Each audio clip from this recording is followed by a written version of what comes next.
What's going on, guys? Welcome back to another episode of Hustle with JesseW, and today we're going to go over how to stop revenge trading. Check it out.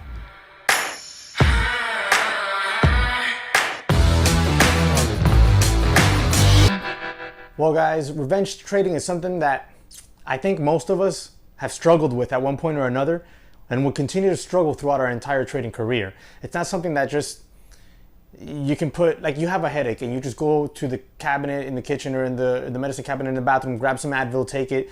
30 minutes later, the headache is gone. I don't think that exists for revenge trading. I'll never forget my very first revenge trade. It was the worst experience ever. It was about 2.5 years ago, maybe a little bit more.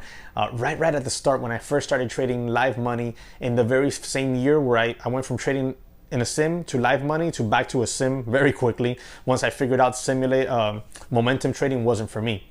It was on a shipper. And I don't mind trading shippers. I like shippers. As a matter of fact, DRYS was the stock that got me into this trading thing.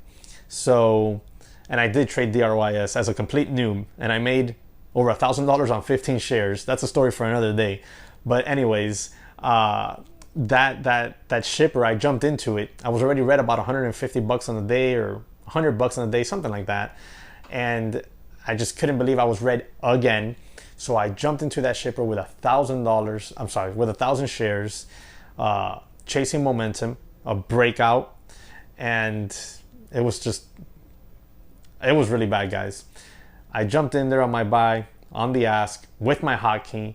And as soon as I jumped into that thing, it popped up like 15 cents. I was up 150 bucks. And it just slammed down 60 cents like that. In the blink of an eye, I was down 60 cents a share on 1,000 shares. I was $600. I couldn't believe that had just happened. I just stood there and looked at it. I've never been a bag holder. I've never held a bag. I've always cut my losses no matter how big. And with like the biggest broken heart in the world, I hit my panic hotkey to sell, and I just slapped it. And I saw, my shares just hit the time in sales. And then my realized profit on the day was negative. What was it, Jesse? Like 725 bucks. I couldn't believe it. I was so disappointed in myself.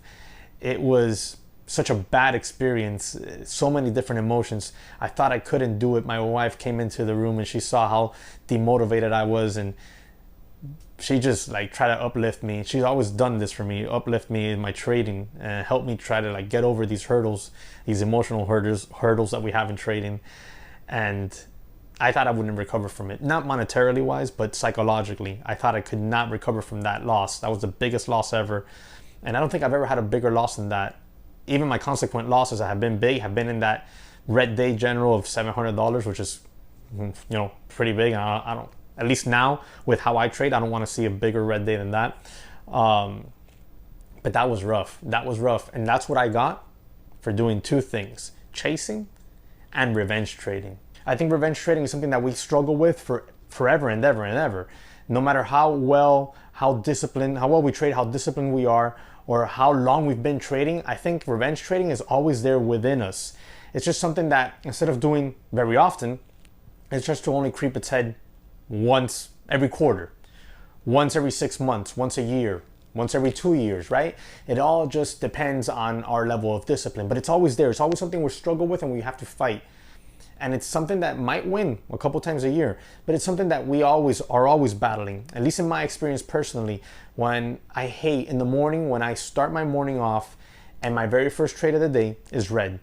If my very first trade of the day is red, I already feel like I failed on the day, because now any consequent trades I take, it's just digging me out of that red. Now, it doesn't matter whether or not the red is 50 bucks or the red is $500.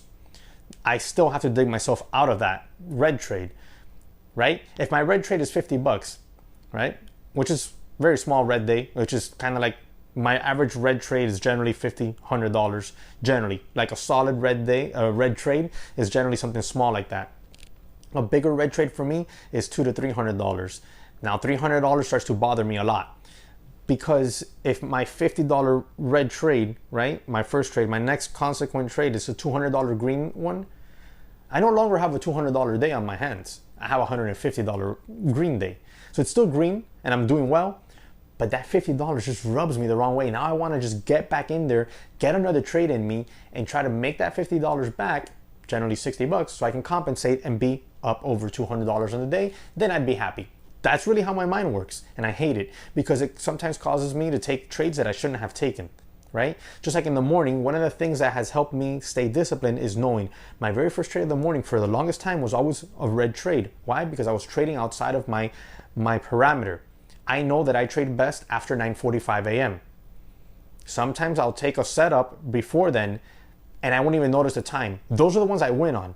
But when I notice the time and I see the setup and I'm like, and I still push it, it ends up being a red trade. Now I take my setup in the morning in my right time frame and I generally do very well. Either if it's red, it's very small red, but if it's green, it's a real nice green trade. Like today's very first trade that I took today was an ITCI, my very first trade of the morning. Waited for my setup, jumped into it, and handled it.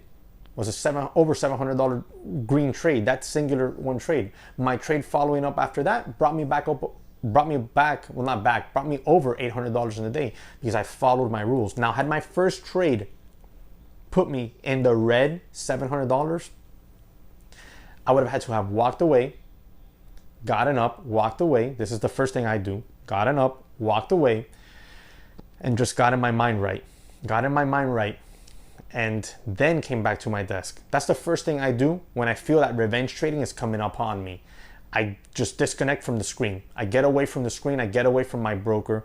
I get away from the charts. I go outside. I look at the chickens. Yeah, we have some chickens in the backyard chickens. Play with the dog, walk around, go see my daughter, my brand new baby daughter. That's what I do to try to get away and clear my mind. Last week on Friday was day number 10, I believe, of my green streak, and I entered the day red. I didn't do a recap on that day because at the end of the day I really didn't have any good material to do a recap on, but I did have one good material, and that's what I told a buddy of mine.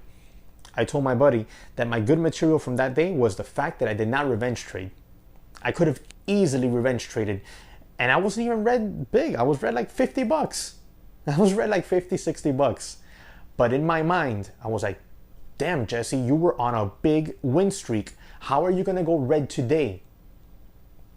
And that in my mind, I immediately noticed like the gears in my mind working and trying to get me to revenge trade and trying to get me to take another trade with a little bit more size and a setup that wasn't that great, just so that I can make that back and get in the green so I can call it the 10th green day of my streak. Instead, once I noticed I was in that time, in that frame of mind, I shut off my chart. I got away from the chat room. I got away from everything that had to do with trading for a solid couple of hours, and I did not look at anything. Came back after lunch, took one solid, very small size trade, brought me back to green on the day. Not by much, mind you. I could have gone to McDonald's and couldn't even supersize or large. I had to do the small. But it got me back to the green on the day, right? And extended my win streak. But look at the steps I did. First, I had to know I'm red. I recognize I'm red. I recognize the gears in my head are telling me to revenge trade because it cannot be, Jesse. You cannot go red today. It wasn't, oh, Jesse, there's a good setup coming up. No. It was, Jesse, you cannot be red today. Why not? I can be red any day. I can be red tomorrow. I can be red the next day, as long as I'm trading within my parameters. But that mind frame, that mindset, if I cannot be red, that was nothing but ego and all sorts of garbage talking. Then the gears started saying, oh, look at that setup. Look at this one. Why don't you take on a little bit more size here? Maybe we can make back this red real quickly and we can get back into the green. Once I noticed those two things, step one, shut off my broker.